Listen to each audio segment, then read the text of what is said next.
another Motivational Monday, and today we are going to play Dr. Ruth. In Afrikaans, there was a newspaper who I am too ashamed to mention on air, but they used to have a piece in the newspaper that they called Kom Moan by Auntie Mona. So today we are going to have a session where I was actually asked to talk about this. So let's say a client wrote me a letter and gave me a scenario of what he is struggling with, and I'm going to now paint that scenario, and we are going to talk about it and see how we can help people through this particular scenario. So this person, let's say his name is John, wrote me a note and said to me, okay, my father has a girlfriend. I am a 25-year-old young man. I still live with my dad, and my dad has a girlfriend now, and they're seeing one another, and I know that my dad is chatting to other ladies, and I also know that my dad is dating this lady. This is a quite nice lady. This lady buys things for my father, sees to the house, looks after him, and I am 25, living in the house, part of the household, and I feel that this is not right. I feel that this is not how a parent should behave. I don't think what my dad is doing to this lady is right. I want to say something to my father, but I feel that I am still a child in my father's house, and it's not my place to say anything, but inside it's burning me. It's eating me up from the inside. Aldi, how do I handle this? This is quite an intricate one, and although I try to not tell people directly what to do, even though I do, let's dissect this whole situation, and let's see how we can help this young man to alleviate the suffering and the anguish he's going through in what he's experiencing. So at the age of 25, 26, you are a young adult. You are working, living your own life, and you are seeing the world through your own lens. However, as children of our parents, it doesn't matter how old we are, we will forever be partly a small child. Your inner child will always remain in you. It doesn't matter how old you are. And all of us have got fairy tales of what we think or how we think our parents should be. Just like parents has fairy tales with regards to how their children should be. Now, as long as we have fairy tales and expectations, and we expect someone to behave in a certain way that we feel will make us feel better or will align and agree with our value systems, we are setting ourselves up for failure. So I'm going to tell a story that I have read and learned in the Access Bar training that we do. And the gentleman who discovered the bars, his name is Gary Douglas, and he wrote a book called Money is Not the Problem, You Are. Very interesting book. And in the book he tells a story where I think it was his son, has an alcohol problem. And whenever him and his son would have a date to meet for lunch, or he would invite him to parties, his son would either attend the party very late, and he would be intoxicated, or become intoxicated at the party and would then become an embarrassment for him. And for years it was a struggle between him and his son. He wanted his son to be on time for the party, and to behave a certain way at the party. And if they had a lunch date, he would want his son to behave a certain way at the lunch date and to be on time. And after years of turmoil and struggling with one another, this gentleman just sat one day and said to himself, this has got to stop. I'm killing myself slowly, wanting to control my son. I'm a man, say, of 50. My son is a young man of 30.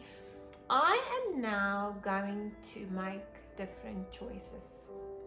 I'm going to embrace the energy, space, and consciousness of allowance. Okay, so he said to his son, I am now 100% in allowance of you drinking, binging, coming late, behaving inappropriately.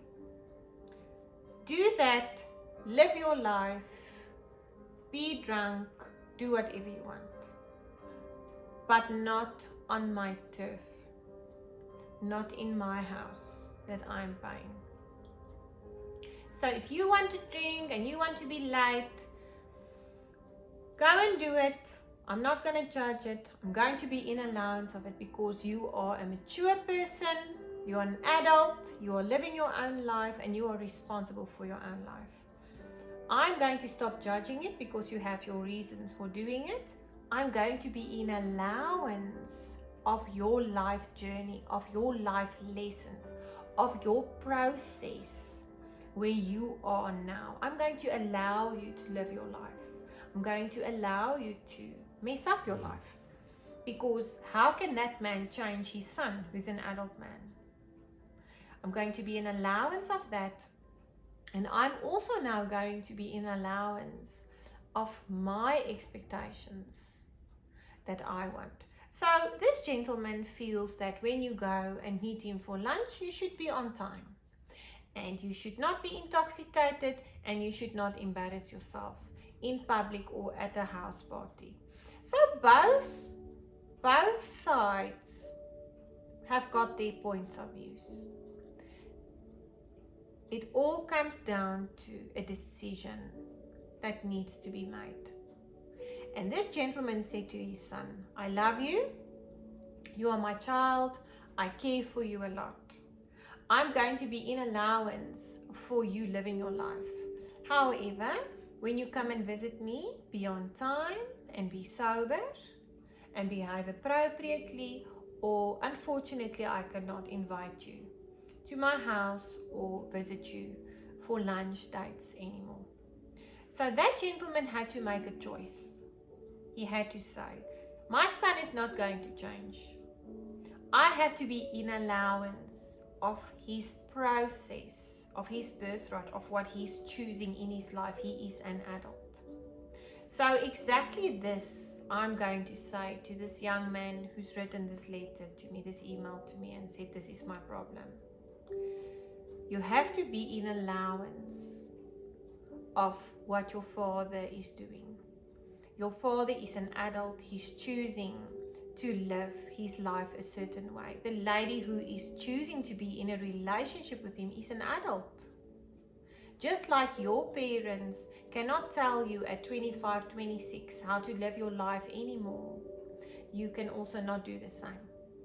You can now choose to live in the same house and see it for what it is and be in allowance of it, or you can choose to have your own house, buy your own car, live your own life, and release the expectation that you have. We cannot force anyone to do anything that they are not willing to release or to let go. If you want to control another person's life, you are going to be unhappy forever.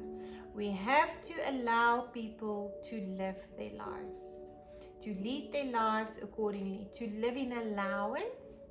And if we are not in alignment and agreement of the way that they live their life, we can make choices, empowering choices for ourselves to create a life of ease and peace for us. So I am going to say to you, think about Dolly Parton, that song that she sings of I will always love you, and wish them well, wish them joy, wish them happiness, but above all of this, wish them love and live your own life for yourself, because we cannot change other people. The only thing you can change about another person is their nappy. That's all you can change. Change starts with you, and choice and personal empowerment starts with you. And instead of judging, let's be in allowance of people. Let us allow people to live their lives according to their birthright. And if it's not in alignment with our value systems, let us then make different choices to live a life for ourselves that we can contribute and be a light where we can shine for other people.